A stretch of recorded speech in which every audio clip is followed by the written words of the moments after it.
Candice, thank you very much for your time on this very special day, and not only for you, but for your big patron. We start off in the first race of the afternoon with the daughter of Dynasty, her name's Sovereignty, first time at the track. Andrew, she's a very nice filly, this, I think, but she may just need the experience. She's shown us nice work. It's been a little bit inconsistent, that's why we can't be too confident. So just hoping for a nice first run. Yes, a nice type of a filly, still very green.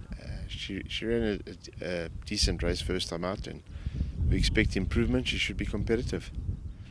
Yeah, she hasn't been showing much at home. Type of filly that's going to need a lot further than 1400, so probably be green and running on and improve from the run. A horse that's named after your childhood, Misguided. Yes, pick up ride, Andrew. Not much to look at on form. A little bit of improvement and I'll be chuffed, but yeah, I don't really know too much about the horse and I'm just hoping for the best. Dogliotti, there's definitely something there. There's some good form lines, and I would be thinking that you're expecting a forward run. You know, Andrew, he had his first run as a gelding and he ran a short-head second where I think he got a little bit unlucky. His gallop last week was really, really good, so hoping for another nice run as a gelding, yeah. Viper Jet, yeah, we've gelded him. Two decent runs since starting out. I think this course and distance will be to his liking, and yeah, we're just hoping he doesn't get too far out of his ground, but he should be finishing strongly, has a chance. Yeah, he's been slightly disappointing. This is his first run as a gelding. His work has remained better than a maiden's work, so you know, I'm hoping that he runs according to his track work. He should, now that he's a gelding, he should be more genuine. The second race, the horse is named after your golf swing, Power Shot.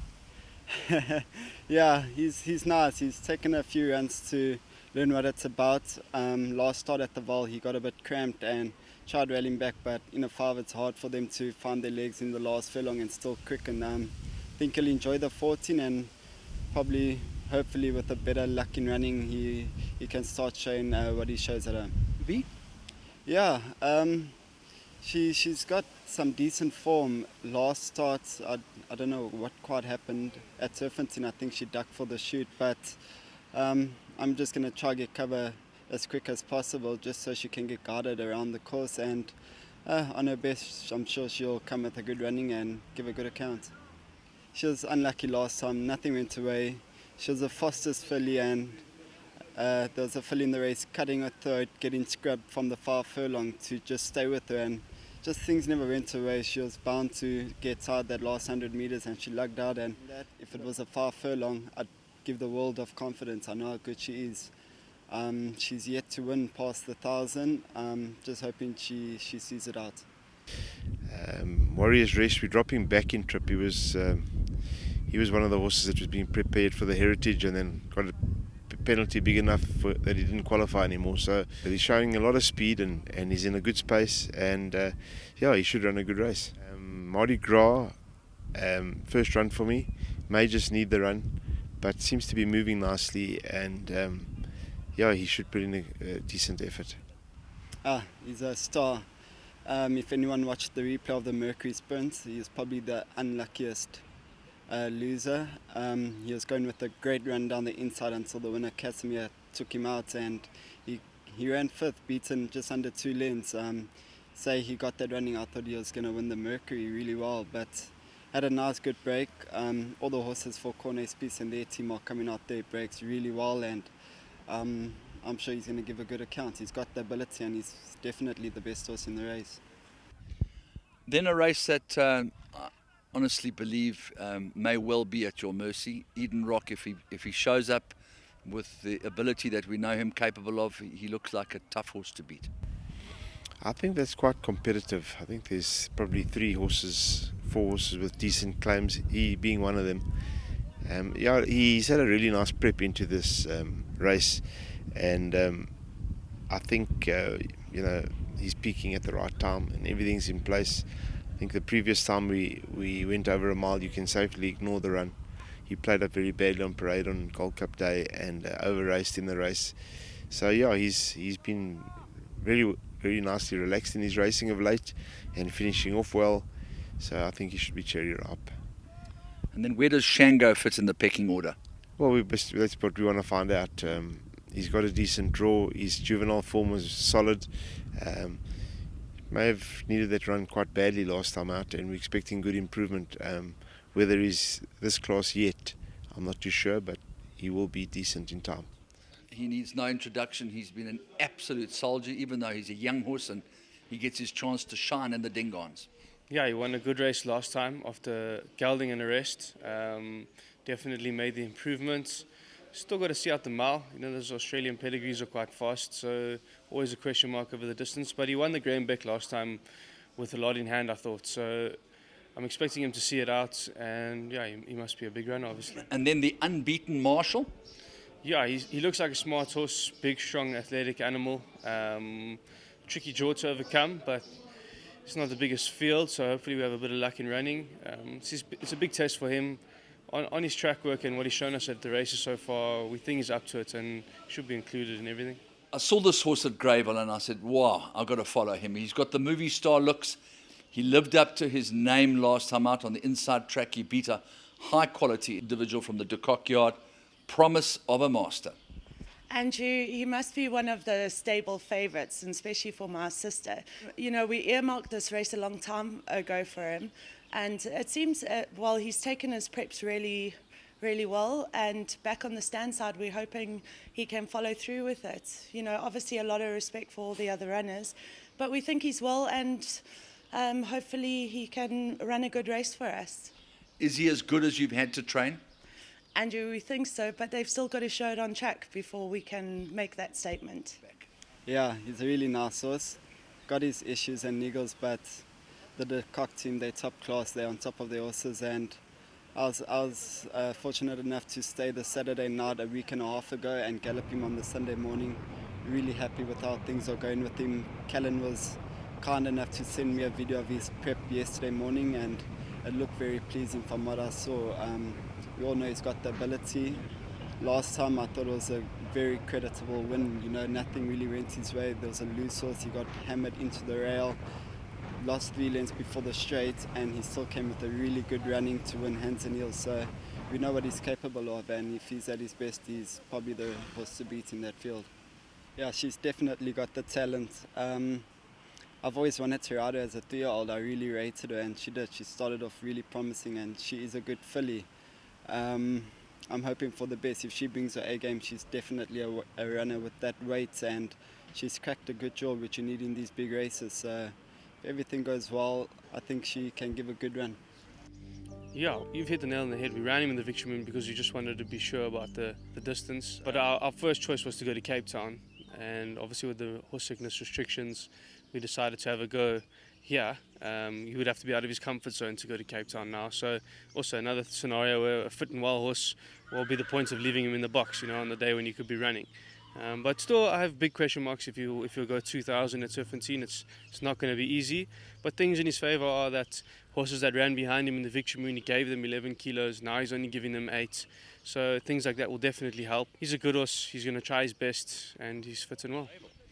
Yeah, we've always thought he's a smart horse, but we always kind of left the track feeling like he hadn't quite given his best. He never travels in the race, and he was his second run with the blinkers, and when he hit the 600 travelling, I thought, geez, where's this horse been all this time? You know, he was cruising at the 600. You can see you could pick him a mile away that he was going to win the race, and so that was very impressive. And I think further he goes, the better for him. So if he can have a good run in and be travelling like that again at the 600, he's going to have a serious chance. I mean, he's beaten Sukrat before, over 1,400. So he's a funny horse that on his day he can reproduce some excellent performances. You find yourself with a very progressive ride for this year's Gerber Summer Cup. Yeah, it's been a great start to the season for me, and I've been very fortunate to sit on all Mr. De Kock's Summer Cup runners, and it's very exciting.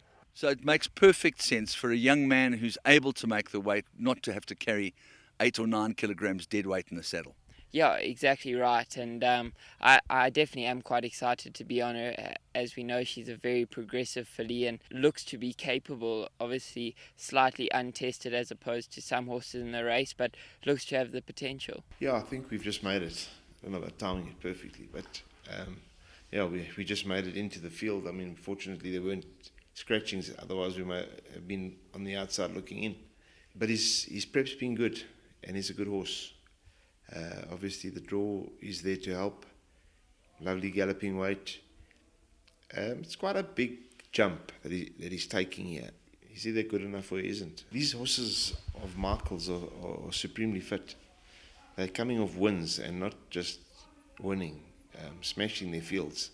So it almost feels like we're playing catch up. However, I think this is a proper horse. If he was in any state to get going last season, you probably would have found your way into the classics and come in with a rating of at least 1-2 or 1-4, whatever it may be. But you would have been a lot further ahead. He was always that type of horse. So I think he's a quality horse. He's getting weight. He should be just about fit. We've dealt with all your Summer Cup runners, but I just want to touch very briefly on the defending champion, Tilbury Fort. We saw him work this morning and he looked like he's in the pink of health. He actually is doing really well. I can't ask for much more from him. Whether he's the same horse that he was last year, it's hard to say, but just looking at him physically and his work, the way he's moving, his zest, everything's there. If Raymond gets on with him in the race, I'm sure he's going to put in a decent showing. He's always delivered when he's expected to deliver. He gets his sternest test to date, infamous Fox. Shame Andrew, he really, he's a lovely boy and he's done nothing wrong on the inside track in Greyville. Unfortunately, I don't think that this course and distance quite suits him, but there was no other races for him, so we decided to give it a crack off a light weight and just take our chances. And of course for Lindsay to have a runner in the race, and Catherine, it's always nice on such a special day that they're so deeply committed to. Yeah, it's lovely for them. And we're just hoping that he gives it his all and runs us a nice race. There was a measure of confidence in your voice about the chances of In the Dance and the Charity Mile if she had a draw. It's all different this time. Yeah, she's got a lovely draw. It's a competitive race, Andrew. I mean, there's probably 4 or 5 fillies that have got strong claims. Obviously, the question mark is if she truly gets the mile. But she was a long way out of her ground and maybe travelled a bit too hard in the Charity Mile. I've always thought of her as a high-class filly, and I'm expecting a good showing. Yeah, definitely. She's got all the ability. I've always said she's going to be the filly I want to ride in the Oaks, knowing she'll get the 10 furlong plus easily. With that rate, being a mile, I'm going to take that advantage, and I'm sure she's a runner. I think she's a dark horse in the race, and I'm expecting a good run from her. Okay, and then on to Noble Secret. He's had the wind up, he's been gelded, he's running over a distance that is far more suitable for him, but he does have 62 on his back. Yeah, I wouldn't say he's been disappointing since the wind up. He's just been prepping the whole time, running in 2 miles, which is way too short for him. And then the 1800 was a week after the Charity Mile Victory Moon race. So he's been prepping. I say his work is a lot better than going into those prep races. He's really come on a lot. I'm hoping that he stays the 3-2. If it was a 2-4, I'd be very confident that he would actually be able to lug that weight round, no problem. But a 3-2 is going to be a big test. But he's the quality horse of the race, and if he stays, he must be included. Pound for pound, one of the better trainers around for the horses that he's got in his yard. Joey Summers got a horse called Turs in that yard.